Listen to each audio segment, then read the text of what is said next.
अध्यात्म कहां से होता है? गुरु मंत्र के निरंतर सुमिरन से होता है। अध्यात्म जिसके अंदर है तो त्रिभुवन का संपूर्ण वैभव उसको मृत तुल्य लगता है, मृत तुल्य। न पारमेष्ठ्यम न महेंद्र दिष्टम। आपको लगेगा भरण पोषण कैसे होगा? तो भगवान, उनके वचन यही भक्त का आश्रय होते हैं। भगवान ने कहा अनन्य चिंतयन्तु माम, तुम्हारी एक ही जिम्मेवारी है, तुम केवल मेरा अनन्य चिंतन करो। और जो अनन्य चिंतन करता है ये जना परिपासते, जो ऐसी उपासना करता है अनन्य चिंतन से, तो योगक्षेमम भाम्यहम, मैं उसके योगक्षेम का भान करता हूं। अप्राप्ति की प्राप्ति और प्राप्ति की रक्षा ये मैं करता हूं। शुद्ध परमार्थ को जान लो, जीवन मुक्त हो जाओ, फंसने में देर नहीं लगती। ये मन कभी भी कहीं भी कैसे भी आचरणों में फंसा सकता है। अजामिल जी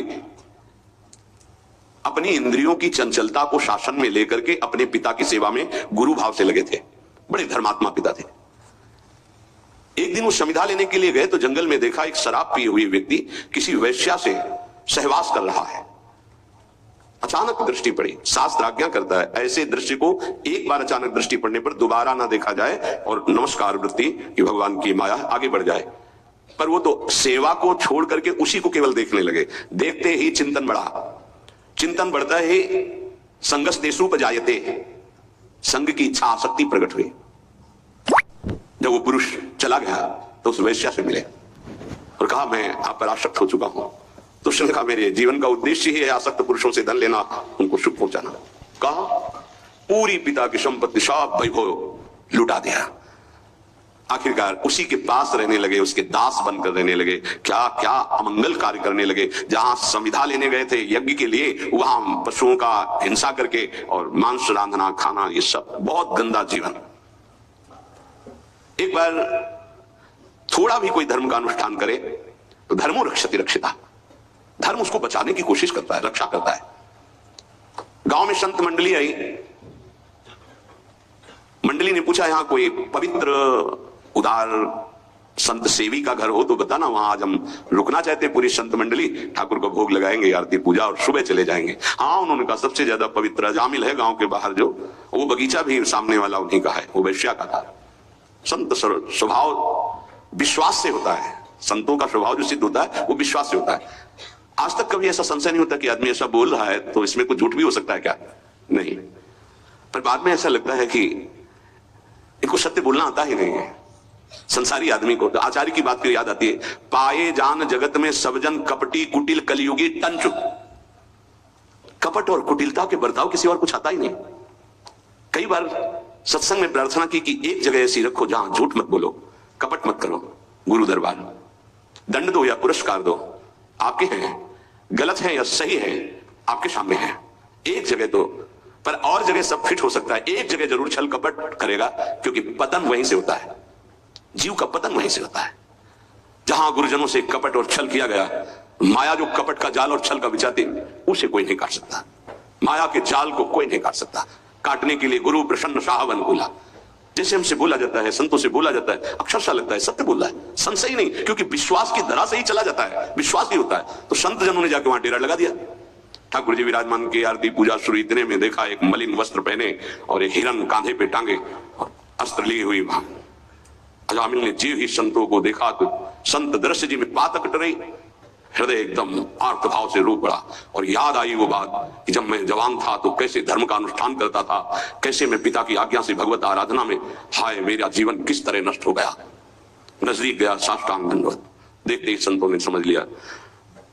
उन्होंने कहा भाई ये बगीचा आपका है? बोल भी नहीं पा रहे थे, बस इशारा किया। हाँ बोले बताया गया था कि गांव के बाहर एक ब्राह्मण है, बड़े पवित्र हैं, तो आपका ही नाम अजामिल है? बोले प्रभु ये तो आपके साथ उपहास किया गया है, मैं पवित्र नहीं, बहुत नीच पापी हूं।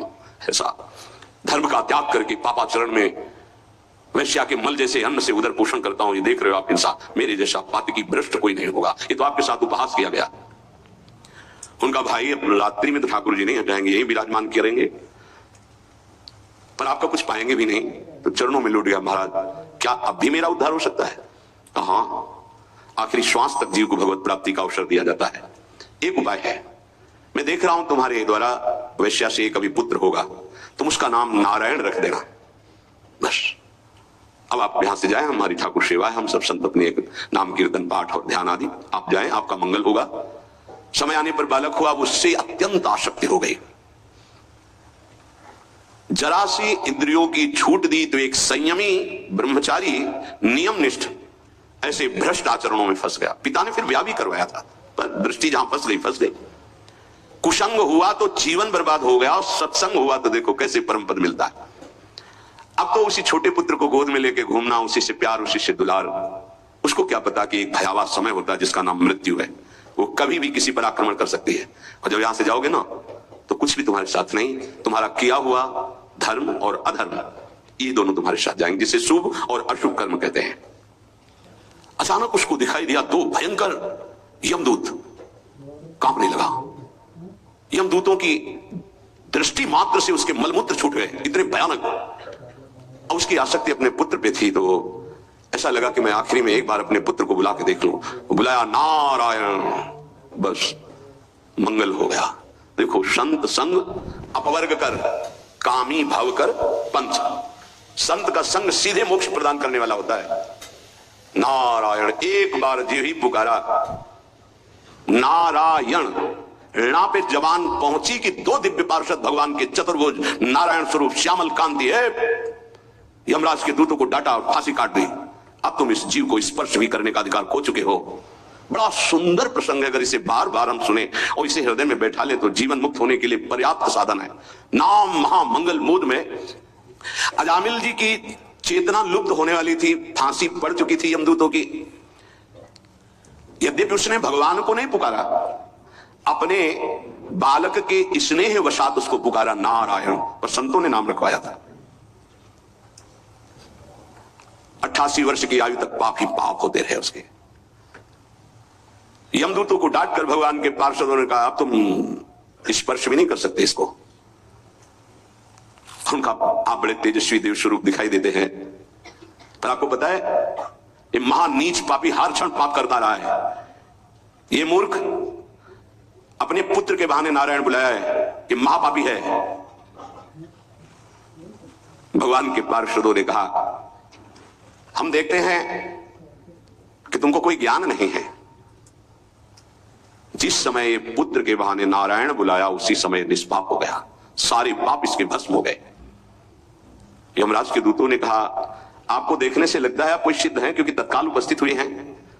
आपके कमल दल के समान नेत्र हैं और पीतांबर धारण किए हुए हैं, सिर पर मुकुट है, कानों में कुंडल है, गले में हार लहरा रहे हैं, सबकी नवकिशोर अवस्था है, चार चार भुजाएं हैं और कर कमलों में धनुष, तरकश, गदा, शंख, चक्र, कमल आदि सब धारण किए हुए हैं।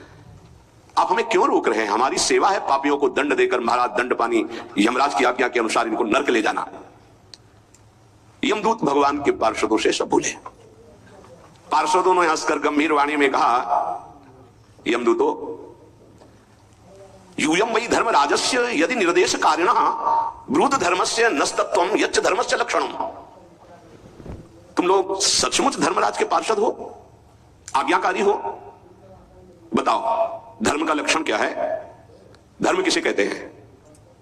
दंड किस प्रकार दिया जाता है और दंड का पात्र कौन है? मनुष्यों में सभी पापाचारी दंडनीय हैं या उनमें से कुछ? उत्तर दीजिए। बड़ा सुंदर प्रसंग, ध्यान पूर्वक सब सुनिए।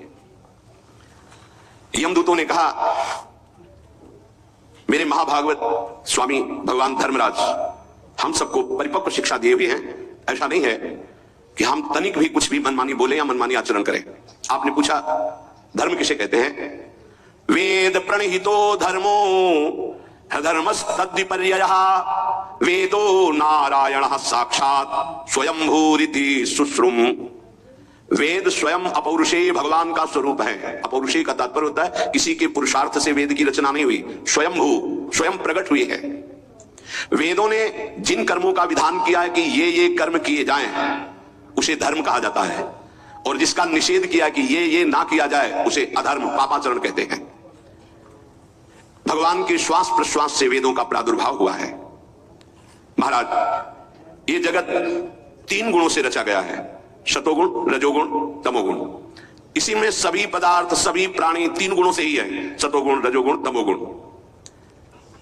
वेद गुण, नाम, कर्म, रूप आदि के अनुसार उनका यथोचित विभाजन करता है। आपको ये करना है, आपको ये करना है, आपको ये करना है, विभाजन किया है वेद ने, शास्त्र ने। ये जीव जब शरीर में आता है तो ये मन की वृत्तियों को साथ लेकर ज्ञानेंद्रियों के साथ जो जो जो पापाचरण करता है, तो उसको किसी गवाही की जरूरत नहीं दंड देने के लिए। ये गवाही हर समय उसके साथ रहते हैं। सूर्योग्नि खम मरुत गाव सोमा संध्या हनि दिशा कम कुह कालो धर्म इति रेते दैहस्य साक्षिणः।